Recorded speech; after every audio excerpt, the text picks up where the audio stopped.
বেসন, লবণ, হলুদ, জল,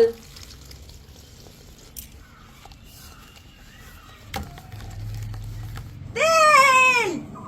এইবার মটন গুলোকে বেসনের মধ্যে চুবিয়ে দেবো।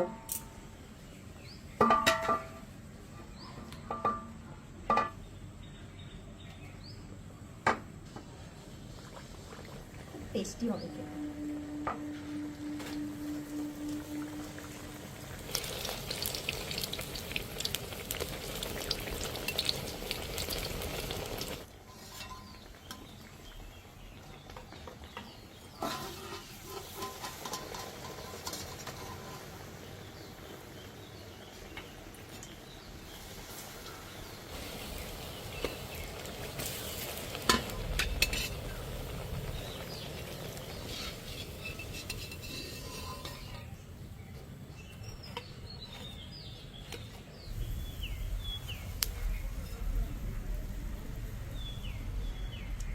তো আমাদের মটনের পকোড়া রেডি। এবার তুই খা। খা। এই কি করছিস তুই? খা খা খা।